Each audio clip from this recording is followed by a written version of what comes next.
ಸಮಸ್ತ ನನ್ನ ಆತ್ಮೀಯ ಬಂಧುಗಳೇ, ತಮ್ಮೆಲ್ಲರಿಗೂ ಹೇಳೋದೇನಂತ ಅಂದ್ರೆ, ಲೋಕಸಭಾ ಚುನಾವಣೆ ಅಂತ ಅಂದ್ರೆ ಈ ದೇಶವನ್ನ ಪ್ರತಿನಿಧಿಸುವಂತದ್ದು, ಈ ದೇಶದ ಅಭ್ಯುದಯವನ್ನ ನೋಡುವಂತದ್ದು, ಈ ದೇಶಕ್ಕಾಗಿ ಯಾರು ಕೆಲಸ ಮಾಡ್ತಾ ಇದ್ದಾರೆ ಅವರಿಗೆ ಸಹಕಾರವನ್ನ ಮತವನ್ನ ಹಾಕುವಂತದ್ದು. ಅಂದ್ರೆ ಪ್ರಜಾಪ್ರಭುತ್ವ ಅಂತಂದ್ರೆ ನಿಮ್ಮ ಹಕ್ಕನ್ನ ಚಲಾಯಿಸುವಂತ ಒಂದು ಅವಕಾಶ ಸಿಕ್ಕೋದು ಅಂತಂದ್ರೆ ಅದರಂತ ಅಮೂಲ್ಯವಾದದ್ದು ಬೇರೆ ಯಾವುದೂ ಇರಕ್ಕೆ ಸಾಧ್ಯ ಇಲ್ಲ. ಈ ಮತ್ತೆ 18 ವರ್ಷ ಕಾಯ್ತಾ ಇರುವಂತ ಯುವಕರು ಬಹುಶಃ ನಿಮ್ಮ ಮತವನ್ನ ನೀವು ಹಾಕಲಿಲ್ಲ ಅಂತಂದ್ರೆ ಬಹುಶಃ ಅದಕ್ಕಿಂತ ನತದೃಷ್ಟು ಬೇರೆ ಯಾವುದೂ ಇರ್ಲಿಕ್ಕೆ ಸಾಧ್ಯ ಇಲ್ಲ. ಯಾಕೆ ಅಂತಂದ್ರೆ ಇಂಥ ಅವಕಾಶವನ್ನ ದೇಶಕ್ಕಾಗಿ ನಾನು ಭಾರತೀಯ ಅಂತ ಹೇಳ್ಕೊಳ್ಳೋಕೆ ಮತವನ್ನ ಚಲಾಯಿಸುವಂತ ಹಕ್ಕು ನಿಮ್ದು. ಇಂಥ ಹಕ್ಕನ್ನ ಯಾರು ಮರಿಬಾರದು. ಮತ್ತು ಇವತ್ತಿನ ದಿನಮಾನಗಳಲ್ಲಿ ಮತವನ್ನ ಹಾಕಬೇಕಾದ್ರೆ ಆಸೆಗಳು, ಜಾತಿ, ಮತ, ಪಂಥ ಇವ್ಯಾವೂ ಅಲ್ಲ.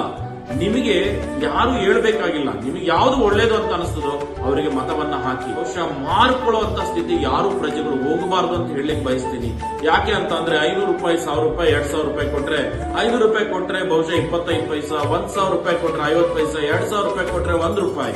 ಇಷ್ಟಕ್ಕೆ ನಮ್ಮ ಜೀವನವನ್ನ, ನನ್ನ ಹಕ್ಕನ್ನ, ನಾನು ಭಾರತೀಯ ಅಂತಂದ್ರೆ ಒಬ್ಬ ಮಾರ್ಕೊಂಡ್ಬಿಟ್ರೆ ನಿಮ್ಮ ರೈಟ್ಸ್ ಹೇಗಿದೆ? ನಿಮ್ಮ ಆತ್ಮಸಾಕ್ಷಿಯನ್ನ ನೀವು ನೋಡ್ಕೋಬೇಕಾಗ್ತದೆ, ಆತ್ಮ ಗೌರವವನ್ನ ಕಾಪಾಡ್ಕೋಬೇಕಾಗ್ತದೆ. ಪ್ರತಿಯೊಬ್ಬ ಪ್ರಜೆಯನ್ನು ಎದೆ ತೊಟ್ಟುಕೊಂಡು ನಾನು ಈ ದೇಶಕ್ಕಾಗಿ ಇವತ್ತು ಮತ ಚಲಾಯಿಸಿದ್ದೀನಿ ಅನ್ನೋ ಒಂದು ಸಂತೋಷ ನಿಮ್ಮಲ್ಲಿ ಇರಬೇಕು ಅನ್ನೋ ಮಾತನ್ನು ಈ ಸಂದರ್ಭದಲ್ಲಿ ಹೇಳ್ತಾ, ನಾಳೆ ಮತದಾನ ಆಗ್ತಾ ಇದೆ.